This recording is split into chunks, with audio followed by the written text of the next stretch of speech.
avoid these 5 dangerous dating pitfalls. Now, you may have wondered, what keeps you single? You're dating, man, you're putting yourself out there, but it's just not coming together. Now listen up, girlfriend. This video may tell you why.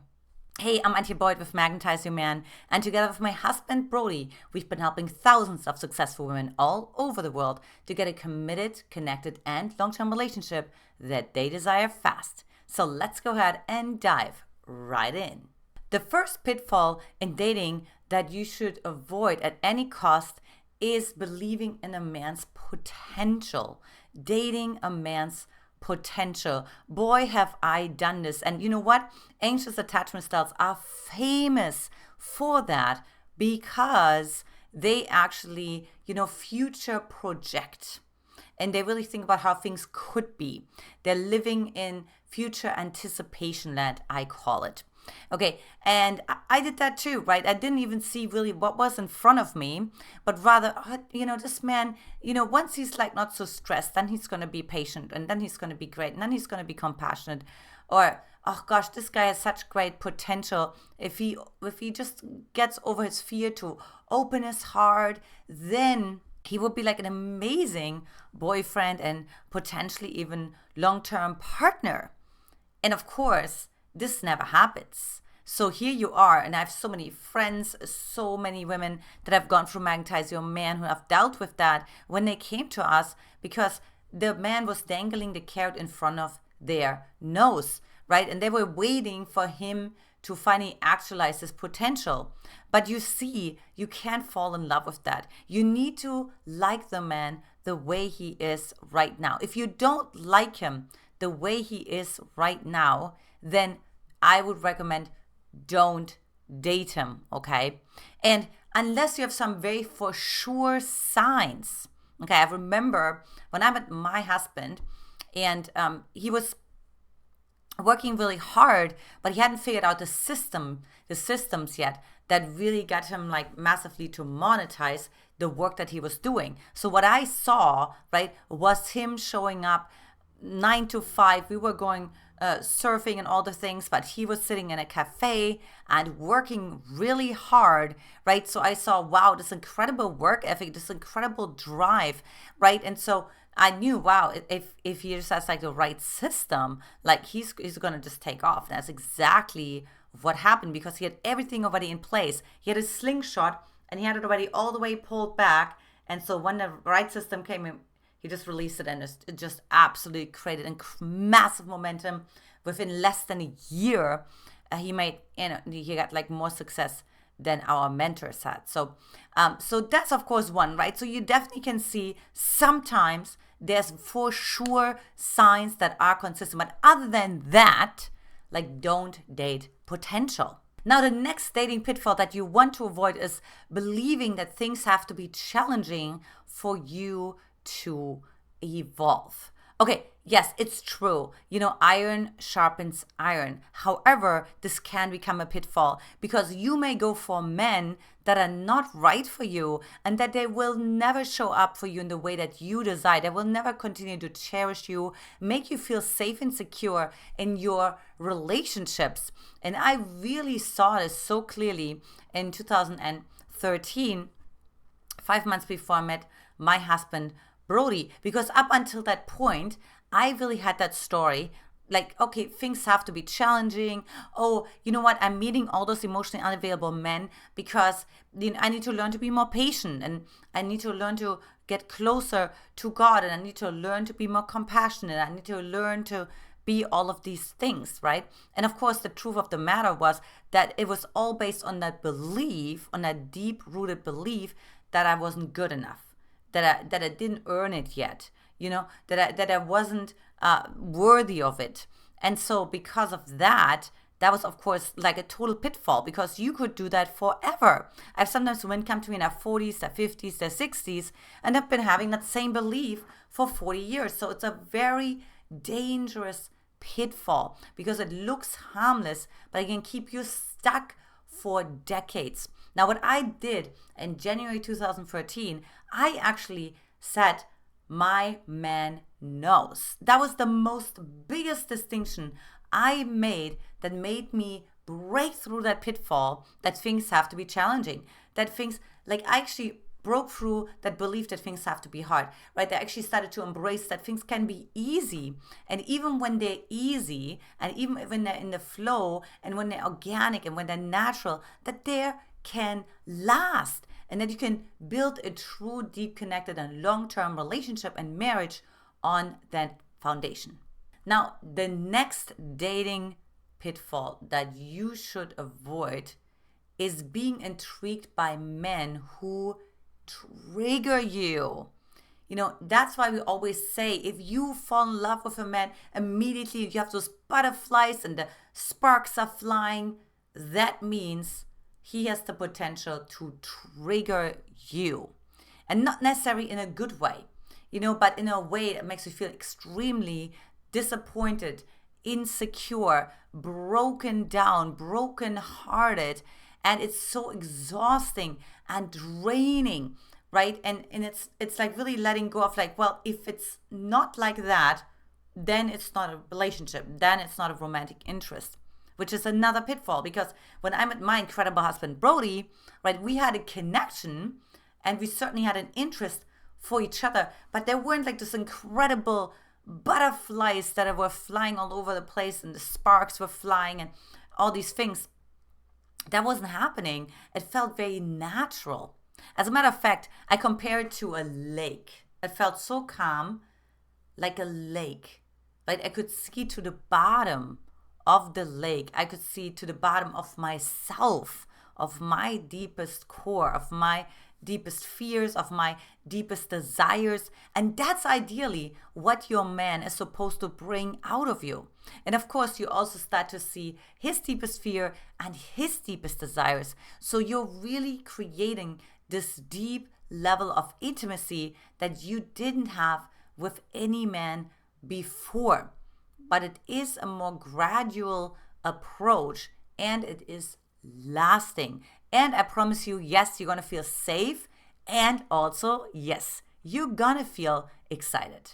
Now, another huge dating pitfall that you should avoid at all costs is staying too long, dating this man too long because you can handle it.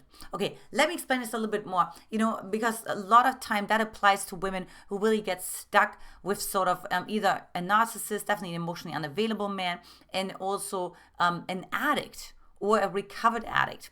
Because in the addict, right, like he will actually say, you know, I'm not really accountable, but I can't be accountable because I don't have the resources. Wait, and then you say to yourself, well, you know, I can handle it. You know what I mean? Like, I haven't gone through that level of trauma. Or you are so used to being the mature one because you always had to be the mature one when you were growing up, and you had to be, you know, you had to be the one who is in charge and who leads everything, who's totally understanding, who manages everything, who's in control. And so, of course, that creates like that perfect, crazy, like, you know what I mean, like dynamic that's not healthy, that's totally dysfunctional.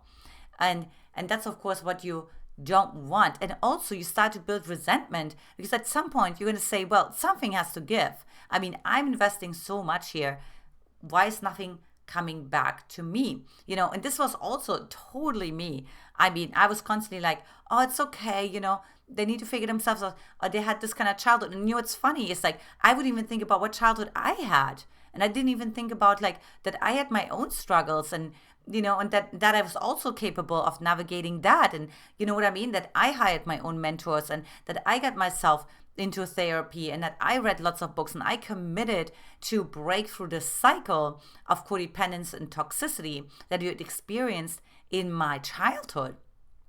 Right? So, but for some reason, in that moment, you totally forget to hold the man accountable to the same standard, right? That, you know, when they create the problem, they get to solve the problem. You don't need to solve the problem. You don't need to save them. You don't need to rescue them, right? As a matter of fact, that keeps them in that victim mentality. And the same is, of course, also true with what I call like covert covert, not what I call, but a covert narcissist, obviously, right? Because they also want to be the victim as well. They're like, no, no, no, no, no, no. You get to give them the accountability back. And as well as emotionally unavailable men. You know what I mean? Like they're responsible, they're accountable for, not texting you when they said they would, or not calling you when they said they would, like holding them accountable and breaking through that story that you have to be compassionate and understanding all the time. Yes, that's true to a certain degree, but you have to balance it with also holding them accountable. And the next dating pitfall that you want to avoid is very simple: believing he will change. I know that's an old classic, but there's this joke, and it goes like then the man marries a woman hoping she will not change, and a woman marries a man hoping he will change. So, and that of course gives you already the answer, right? Like a man, like he will most likely not change. And I've seen that with my parents, like they were definitely marrying each other, hoping that the other person's going to change. And what a disaster that was. And divorced 11 years later, and may as well could have divorced, after the first year, honestly. And I'm sure you may be nodding your head as well when you think about, the discussions or the arguments or the fights that your parents had. And you're like, why? You know what I mean? You guys were never a match to begin with, right? But because of the toxic pattern was such a match for each other, right? Like my mom wanted to be rescued. My dad is a natural rescuer and so on. So guess what? They were a perfect match for each other, right? But luckily, because of that, I learned, no, like I'm not going to date someone and believe that they're going to change, because they're not going to change. If I learned one thing from my family, it's that they not changing, right? So if you find like, oh, well, if he's finally stops drinking, or if he's finally stops working that much and being a workaholic, if he finally stops with this addiction, or he finally learns to focus on me and not just focus on himself, or you have like all those like reasons, and you're like, if he finally, so it's very similar to the first point that I made.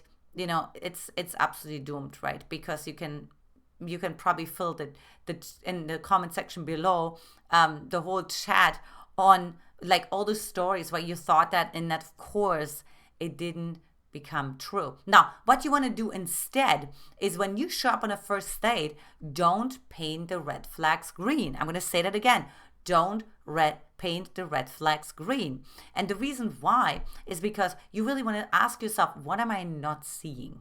Okay, when you go on a date, don't just like say, okay, I already decided I like him so much. He has the same faith like me, and I love him. He's attractive, and he's driven. And so out of the sudden, you put the rose-colored glasses on, and your brain deletes, distorts, and generalizes reality.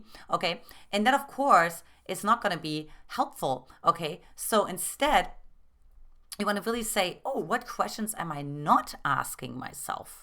Right, just really training yourself to be accountable for the way, what you're deleting or what you're distorting or what you're generalizing on a date. Because the thing is, right, there's something there's so many biases that we have. And one is called the confirmation bias. So if we are already decided, that the man, that is the man, then we're just going to pay attention to the things that confirm that. And we will delete all the things. Oh, he interrupted you. Oh, I'm going to delete that because that doesn't confirm that he's the one for me, right? Or, oh, he just ordered for himself. Oh, I'm just going to delete that because that doesn't confirm that he is the one for me, and so on. But you actually want to open your eyes up to that. And again, a good journal prompt there is, what am I not seeing? What am I not aware of? What questions am I not asking myself? Now, by now, you may have found yourself nodding your head, and I'm sure you've gone through some of those dating pitfalls, because some of them are also so unconscious, and they're also based off on unworthiness and not feeling completely secure inside of yourself, or not completely feeling like, you know what I mean? Like you need to earn it in some way, shape, or form. And so, like, this is all about like saying, no, there's nothing to earn. Look, you can't earn a relationship. It's just like absolutely not possible. You know why? Because You're constantly growing with each other. And guess what? Your partner is also not perfect. So take him off the pedestal. One thing I always say, the soulmate is real, but the pedestal you put him on is not.